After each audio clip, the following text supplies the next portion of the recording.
आसाम की संस्कृति भी शेष भारत की तरह ही कई हजार वर्ष पुरानी है।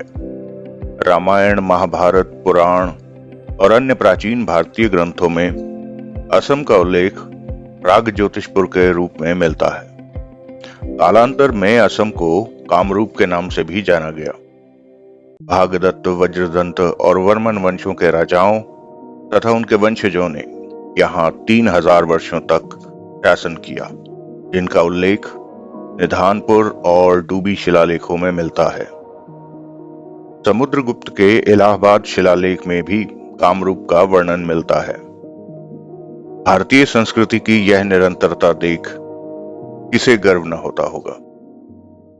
भारत में बख्तियार खिलजी द्वारा मचाई लूटपाट के कई कारनामे 13वीं सदी के फारसी इतिहासकार मिन्हाज सिराज ने अपनी पुस्तक तबकाते नासिरी में दर्ज किए हैं। कामरूप पर खिलजी के आक्रमण और उसकी पराजय का तबकाते नासिरी पुस्तक में विस्तृत विवरण है।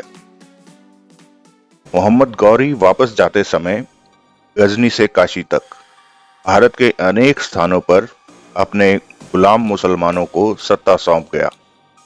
बख्तियार भी ऐसा ही एक गुलाम था, जिसे गौरी ने 2 गांव दिए थे। मजहबी कट्टरता से भरे इस दुर्दांत हत्यारे ने अपनी धोखेबाजी, आतंक और यातनाओं के हथियारों से अपने उन 2 गांवों को एक अच्छी खासी रियासत में बदल लिया। धीरे धीरे उत्तर प्रदेश, बिहार और बंगाल का एक अच्छा खासा इलाका उसकी रियासत में शामिल हो चुका था। बंगाल के अंतिम सेन राजा लक्ष्मण सेन को हराने के बाद बख्तियार ने हिमालय के आसपास और उससे आगे के क्षेत्रों को जीतने का सपना देखा। इस इरादे से उसने 10,000 घुड़सवारों की एक सेना तैयार की। आज के असम तत्कालीन कामरूप की सीमा से कुछ मील आगे बख्तियार ने एक स्थानीय बोडो उपजाति मेक के एक सरदार को मुसलमान बना लिया। उसका नया नाम अली मेक रखा गया। इस स्थानीय व्यक्ति की मदद से खिलजी दुर्गम पहाड़ी मार्गों पर भी आसानी से आगे बढ़ता गया। इससे ज्ञात होता है कि मुसलमान बनने के बाद किस प्रकार हिंदू अपनी ही जाति और अपने ही देश के शत्रु और गद्दार हो गए।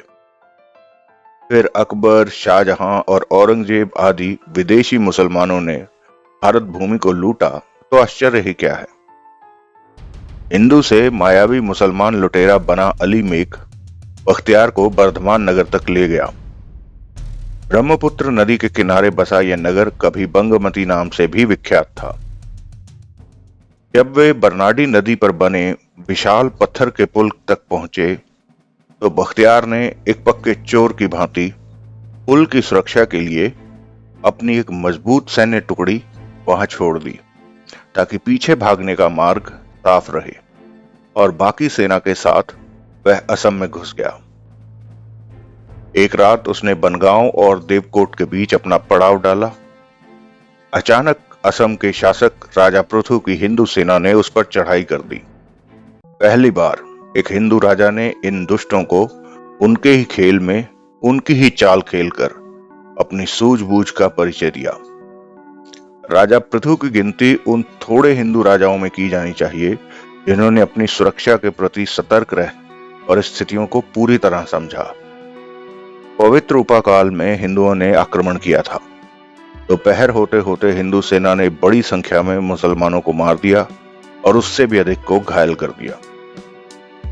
तबकाते नासिरी के अनुसार मुस्लिम सेना को आश्चर्य था कि उसके शत्रुओं अर्थात हिंदुओं के पास केवल बांस के भाले थे और उनकी ढाल तथा कवच आदि सिर्फ कच्चे रेशम के ही बने हुए थे, जो आपस में एक दूसरे से बंधे और सिले हुए थे। भयभीत, आतंकित और पराजित बख्तियार को उसके जासूसों ने खबर दी कि कुछ ही दूरी पर एक विशाल हिंदू शहर कूर्मपट्टन है। यहाँ 35,000 वीर हिंदुओं की सेना धनुष बाणों के साथ उनका शिकार करने को तैयार खड़ी थी।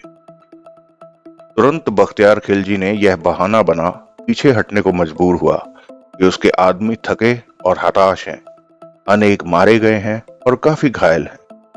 उसने लौट जाना ही ठीक समझा ताकि दूसरे साल पूरी तैयारी से फिर उस देश पर आक्रमण कर सके। मायावी मुस्लिम लुटेरों को बुरी तरह हराने के बाद भी असम की हिंदू सेना ने इस बात का पूरा ध्यान रखा कि वापस भागते मुस्लिम हैवानों को खाने का एक दाना भी ना मिले और ना ही उनके जानवरों को घास का एक तिनका।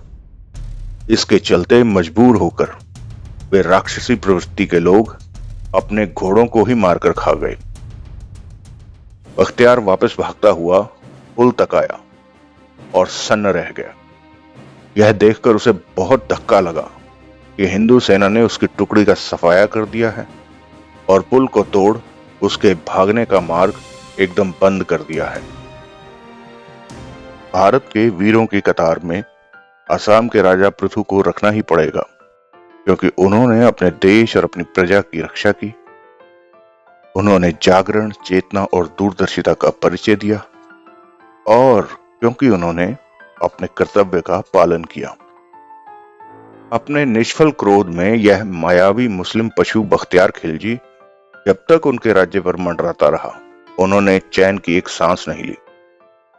घिर जाने के भय से बख्तियार ने निकटवर्ती जंगल में भाग जाने का निर्णय किया। असम की हिंदू सेना का सामना करने का साहस अब उसमें नहीं बचा था। हर हालत में नदी पार करने की ठान। जब वह नदी तट की ओर बढ़ा तो यह देख उसके होश फाख्ता हो गए कि असम के शासक की वीर और चौकन्नी सेना अभी तक उसके पीछे लगी हुई थी। हड़बड़ाहट और घबराहट में मायावी मुस्लिम सेना ब्रह्मपुत्र की तीव्र धारा में कूद पड़ी। पीछा करने वाली हिंदू सेना ने नदी तट पर अपना अधिकार कर लिया। शत्रु धारा के बीच पहुंच गए, जहां पानी बहुत गहरा था और प्राय सभी डूब गए। केवल 100 के करीब घुड़सवारों के साथ मोहम्मद बख्तियार खिलजी बड़ी कठिनाई से नदी पार कर सका, वह भी एक मुस्लिम सैनिक की बहती हुई लाश का सहारा लेकर। बख्तियार खिलजी देवकोट पहुंचकर बीमार पड़ गया। बाहर की अपेक्षा वह अंदर से अधिक चोटिल और टूटा हुआ था। उसने अपने तंबू से बाहर आना बंद कर दिया, क्योंकि उसके मृत सैनिकों की स्त्रियां और बच्चे उसे गालियां देते थे और उसे शर्म महसूस होती थी। शर्म से मुंह छुपाए एक दिन बख्तियार एकांत में अपने तंबू में पड़ा हुआ था। अली मर्दान नाम के एक व्यक्ति ने उसके तंबू में प्रवेश कर उसकी हत्या कर दी।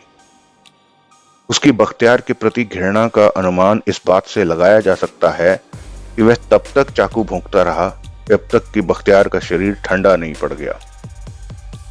राक्षस हंता का सारा श्रेय असम के वीर हिंदू शासक राजा पृथु को मिलना चाहिए, जिन्होंने बिना विलंब किए एक मायावी मुस्लिम डाकू को जड़ मूल से साफ कर अपनी जागरूकता और कर्तव्य परायणता का परिचय दिया।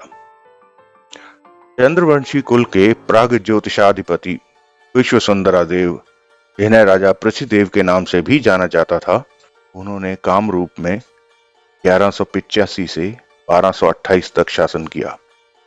चैत्र माह में शुक्ल पक्ष की सप्तमी का वो महान दिन था जब राजा पृथ्वीदेव की राष्ट्रभक्त सेना ने एक मायावी को नरक के द्वार तक भगाया था। अपने नायकों को, विशेषकर वे जिन्हें वामपंथी कहानीकारों ने इतिहासकारों का चोला पहनकर कहीं छुपा दिया है, भारत के जनसाधारण को उन्हें पुनः अपनी स्मृतियों में जगाना होगा। और आज जब हम कठोर परिश्रम से ऐसे नायकों का सत्य बाहर लाने का प्रयास कर रहे हैं, तो यही वामपंथी इकोसिस्टम तरह तरह के खेल खेलकर उसे नकारने का प्रयास कर रहा है। एक उदाहरण आपके सामने है। कृपया इन अमूल्य जानकारियों को जन जन तक पहुंचाने में अपना सहयोग दीजिए। हे प्रभु, हमें अनेक और ऐसे ही वीर और प्रतापी सनातनी योद्धा प्रदान करो। सनातन के नायक असम के वीर शासक को हम भूले बैठे हैं। इन्होंने मायावी बख्तियार और उसके दुष्कर्मों का शस्त्र से परित्राण किया। उनका नाम स्वर्णाक्षरों में लिखा जाना चाहिए। सुरक्षा कार्यालयों एवं अन्य सरकारी दफ्तरों में राजा पृथु के चित्र लगने चाहिए, ताकि संबद्ध सभी लोगों को असम के इस हिंदू शासक की वीरता, सतर्कता, युद्ध कला, दूरदर्शिता, कर्तव्य परायणता और देशभक्ति का बराबर स्मरण होता रहे। ओम कामाख्य वरदे देवी नील पर्वत वासिनी त्वम देवी जगत माता योनि मुद्रई नमोस्तुते।